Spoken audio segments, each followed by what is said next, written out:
Bonjour à tous et bienvenue dans le débriefing du deck 4 couleurs Elemental Tutors. Donc on a fait 3-2 à l'événement construit standard, donc un score moyen, mais vous avez pu voir quand même l'intérêt du deck, la puissance du deck quand il commence à partir un peu en combo avec les récifs émergents, avec Yarok, ça fait vraiment de la belle magie.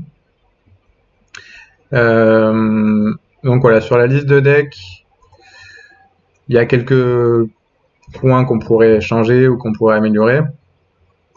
Donc je pense que deux quasi-répliques, c'est peut-être un peu trop. Je pense qu'il faudrait en jouer qu'une seule au final. Parce qu'on a les cartes qu'on veut vraiment copier, c'est vraiment quasiment que récif émergent. Les autres, c'est surtout des permanents légendaires, donc on va pas trop les copier. Donc ça fait un peu léger. On veut copier aussi Agent de traîtrise, le brûleur, ça nous dérange pas, la voyante, ça nous dérange pas, mais c'est pas aussi bien que de copier un récif émergent. Donc peut-être qu'il en faudrait qu'un seul.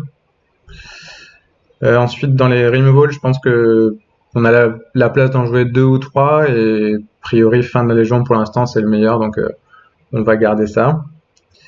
Summum de la Destruction, je sais qu'il y a très peu de decks élémentales qui le jouent, et honnêtement, j'en suis très content. Il en faut un ou deux dans le deck. Ça permet d'avoir un kill à coup sûr quand on commence à partir en combo et qu'on pioche quasiment tout notre deck. Une fois, j'ai pioché tout mon deck sauf une carte. Donc je suis défaussé de 20 cartes et au tour d'après j'avais 25 mana et j'ai pu faire un summum et tuer directement l'adversaire. Donc c'est bien d'avoir cette carte ou ces deux cartes pour pouvoir tuer quand on commence à partir en combo. Et en plus ça reste une très bonne carte dans le deck, hein. Ça va chercher Feeble Tip pour 4, pioche 2, ça va chercher les récifs émergents qui est vraiment la carte du deck, la carte qui fait que le deck est pas mal.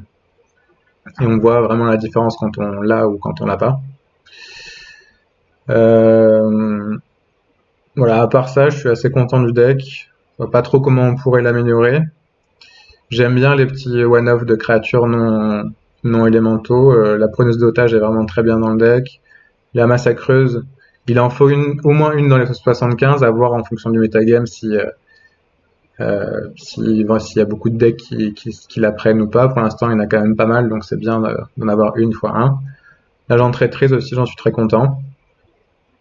Donc les cartes qu'on pourrait jouer dans le deck pour diversifier un peu, ce serait peut-être jouer une Vanifar.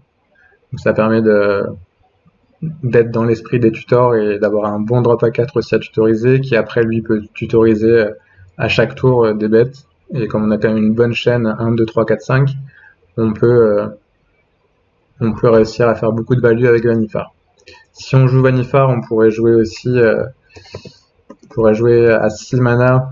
Il y a la Givre qui est pas mal, qui permet de tuer une créature, voire en tuer deux si on a Yarok. Ça peut aussi gérer les blast zones, les chercheurs Ascanta, etc. Euh, donc voilà, en fonction du metagame, on peut adapter le deck, on peut jouer un cavalier main deck aussi. Les cavaliers verts sont pas mal aussi du tout dans le deck, mais bon, faut choisir, hein. On peut pas trop jouer. Au début, je jouais 7 ou 8 drop à 5, 6, 7. C'était un peu trop. Je préfère en jouer 5 voire 6 et avoir deux summums pour en chercher et faire d'autres trucs que de jouer un peu trop de drop élevé. Voilà, la main de base est pas mal pour cette version. Et le side me semble pas mal aussi, assez adapté au format. Et voilà, on peut le modifier en fonction de ce que vous attendez, bien sûr. Donc l'autre avantage du deck, c'est qu'il résiste bien à la rotation. Il n'y a que l'F de la noire qui va vraiment manquer. Et après, les autres cartes qui partent, c'est une preneuse d'otage et une massacreuse. Donc voilà, pas tant de départ que ça. Bien sûr, il y a aussi les checklands. Donc le deck pourra sûrement pas se permettre de jouer 4 couleurs après la rotation, mais on peut revenir sur un Témur ou un Sultai, les versions qui marchent et qui sont pas mal jouées en ce moment. Donc un deck qui a de l'avenir, donc faut pas hésiter si vous voulez tester à crafter les cartes. Ça vaut le coup de pouvoir le jouer pendant un mois et après la plupart des cartes sont réutilisables après. Il y a aussi Quasi Réplique qui part, je crois. Non, c'est une carte de Guild of Ravnica, donc il n'y a pas de souci.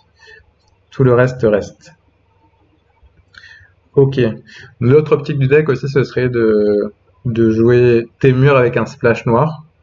Donc ça permettrait de jouer plus de brûleurs gambadants, ça permettrait de jouer des omnates, ça permettrait de jouer la 1-2 célérité là, qui ramène des élémentaux. Je sais plus comment elle s'appelle, je regarde. Tac, éveilleur sans foudre.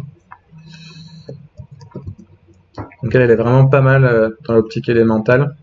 En gros, les célérités, à chaque fois qu'elle attaque, elle peut ramener un élémental du cimetière qui a une endurance inférieure à lui. Donc en gros, ça ramène les récifs, ça ramène les voyantes. Donc à chaque tour, à la fin du tour, la bête est sacrifiée. Donc à chaque tour, on pioche une carte ou on fait un effet de récif. Ça ramène ça aussi.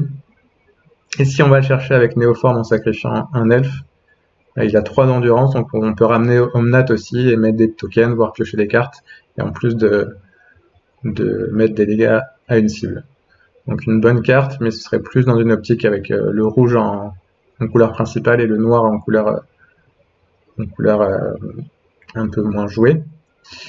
Moi j'aime bien le noir parce que ça apporte pas mal d'options, la massacreuse et en side aussi des bons anti-bêtes. Donc je suis parti sur une optique noire pour faire le deck à ma sauce, mais je vous conseille aussi Témur Splash Noir. Et d'ailleurs, il y a une super vidéo de Val et PL qui a été faite sur cette version du deck Témur Splash Noir, que je vous mets en lien si vous voulez regarder pour avoir plus d'infos et plus de vidéos sympas sur ce type de deck. Voilà, je vous remercie d'avoir regardé ces vidéos et à bientôt pour de prochaines vidéos. Ciao!